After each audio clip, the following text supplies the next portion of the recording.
If you want to learn about how to fight for the initiative, how to get the attack, then take a look at this game. It's a wonderful lesson.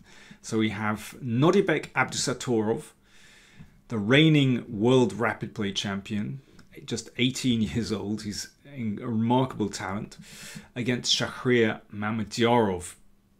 And we know how dangerous a player he is. In fact, we see both players here striving for the initiative. So this is played in the Aimchess Rapid tournament.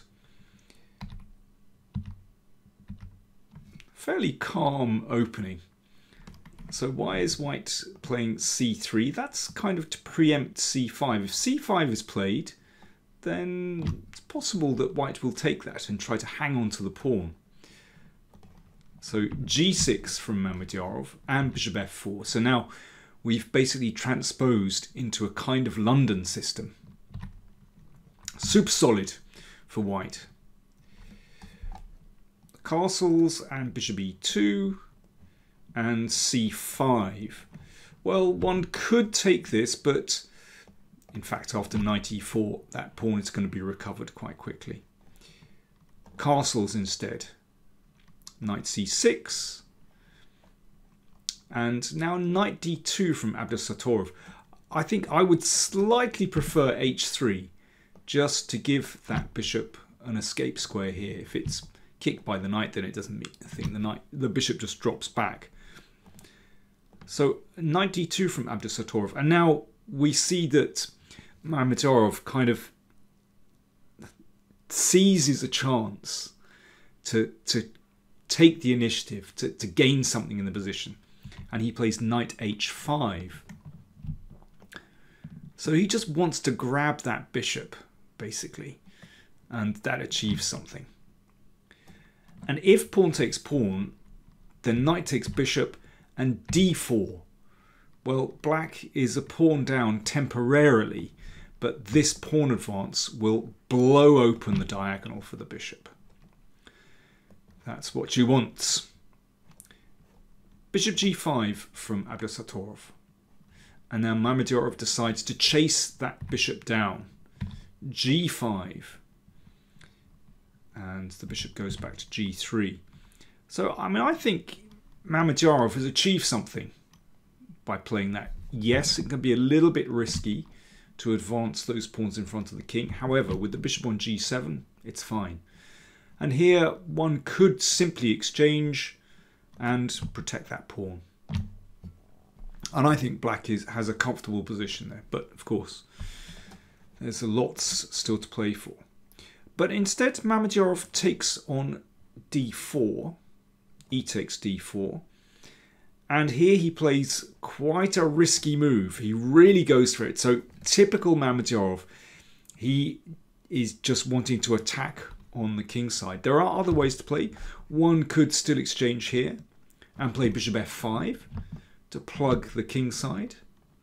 That's not bad. But f5, well, as I said, typical Mamedyarov.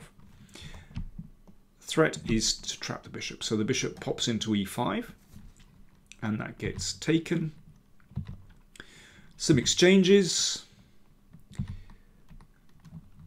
But, the reason Mamedyarov has done this is because he can see that that pawn is rather cut off from white's pawns here. White needs to be able to protect that pawn.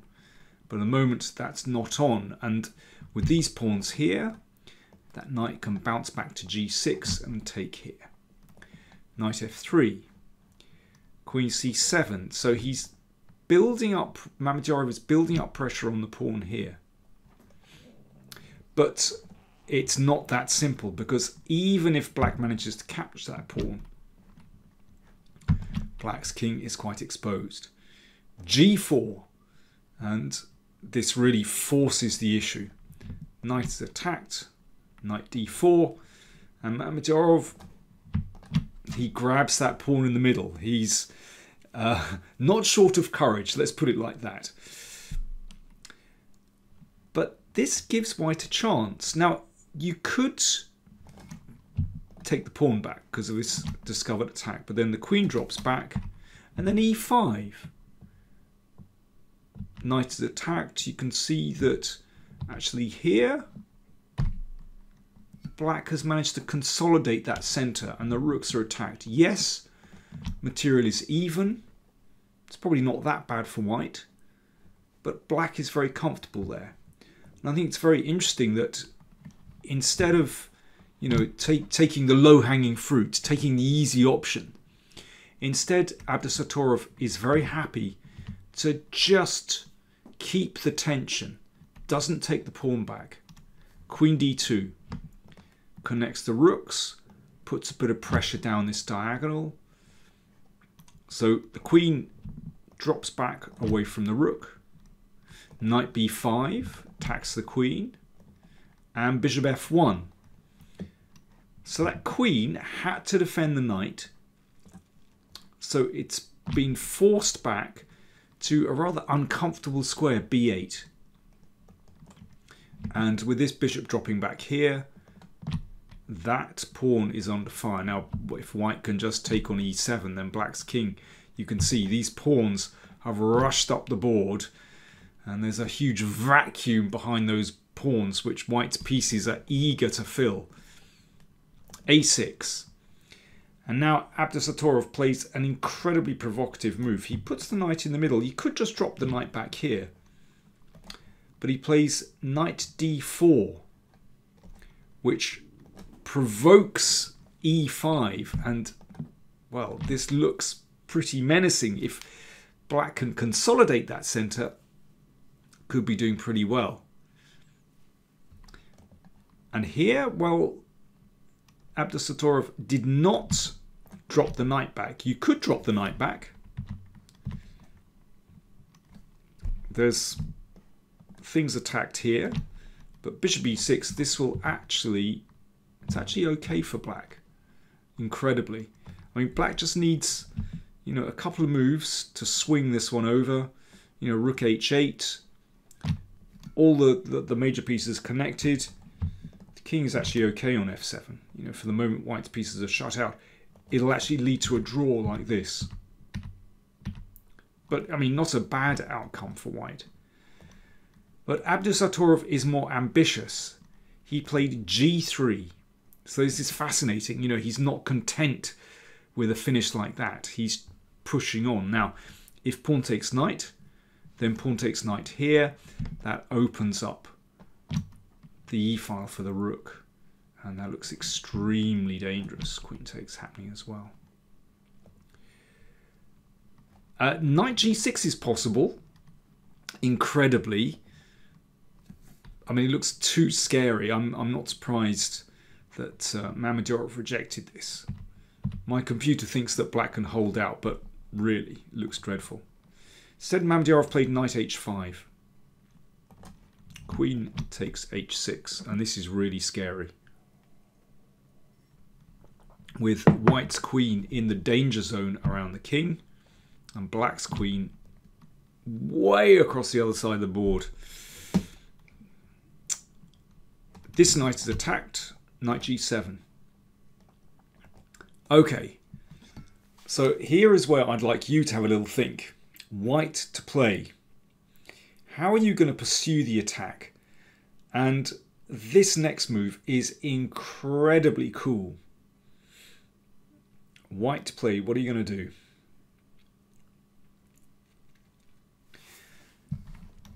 Instead of moving the knight, Abdusattorov just put a rook in the middle.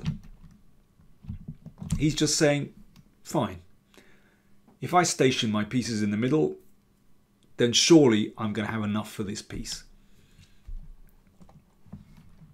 You know, if this is taken, then the rook can come down here. It does look very dangerous. There's actually another way to play, which is pawn to c4, a remarkable move. And the idea is if pawn takes knight, then bishop g2. And here. And this looks incredibly dangerous. If e4, then pawn takes pawn, and obviously, you know, white has gained something there. So yes, after rook d1, I imagine that actually the the best move there is to just play bishop g2 to attack the pawn. And then these rooks will follow, basically. But, you know, I'm just sort of amazed by the coolness of that move. So queen c7 was played instead. Understandable. Just wanting to bring the queen over and to cover the king side. Bishop g2. Threatening the pawn. So, you know, if pawn takes here, rook takes pawn, and this pin looks amazing, these rooks are going to be able to enter the game, and it's very hard to bring these pieces over. So after bishop g2, understandably e4 played to block out the bishop. And again, I think this is an absolutely remarkable moment in the game, where to my eyes, white has a very safe continuation. And particularly in rapid play, a continuation which is pretty easy to play. So, you know, first glance, I would just go knight e2. Material is even. White has a very easy plan just to attack that pawn, to swing the knight round to f4. Beautiful square. The queen is in a great position. And yeah, I think white is doing extremely well there. I think you're guaranteed to win a pawn. But after something like this, black could actually get an exchange of pieces. And yeah, it's a lot better for black, but it's certainly not yet winning. That bishop takes some time to get in the game. Okay, so what did Abdusattorov do instead? Remarkable move. c4. I mean, really extraordinary. So this is just an attempt to open the position. And I'm sure he just played this on instinct. Just thought, how can I open the things? Let's go for it with this. If queen takes c4, then the c file is now open. Now, careful of queen takes knight. Rook e3, and, well, the machine thinks white is better. The idea is just to swing this rook across. Potentially here as well, actually. But pawn takes pawn played. And now another absolutely remarkable move. Clearly anticipated. Rook takes e4, giving up a whole rook. So he didn't even play bishop takes e4, which actually isn't as good, because there's no clear threat for white in that position. I mean, there's slow motion threats. But instead, rook takes e4, giving up a whole rook, because he can see that this bishop is incredibly important. Fantastic judgment. And now there are various things that black can try here, but rook f7 is a very understandable move, giving the king an escape square. Bishop h7 check. And now bishop g6. So threatens to bring the queen down. And, well, actually, I mean, there's sort of more than one threat here. Possibly queen h8. But actually the big threat is to play rook e1. So just keeping the king hemmed in and only then going for queen h8 check. So queen e5. So that stops rook e1. And now again, a move of brilliance in the middle of this attack. Abdusattorov doesn't take. He doesn't check.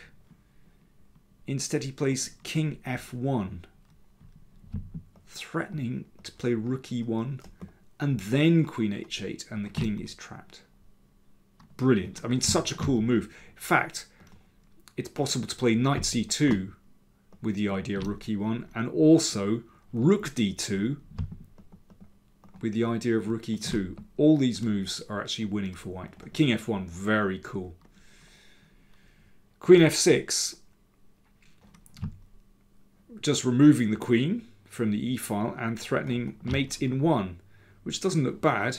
So the pressure is now on white. Okay, over to you, white to play and win. This is very sweet. Queen Queen h8 check. Knight c6 check. And that is game over.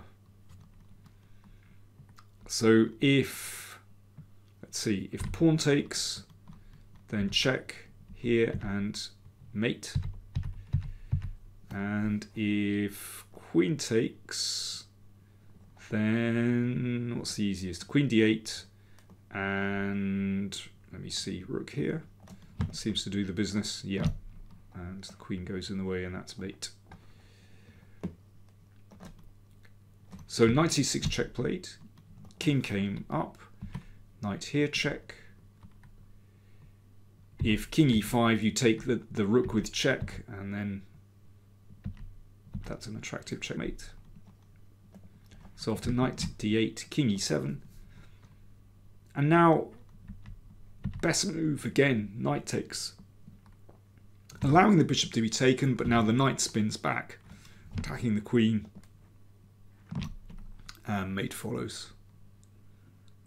Well, if the queen comes back, then queen takes knight check. And queen f6.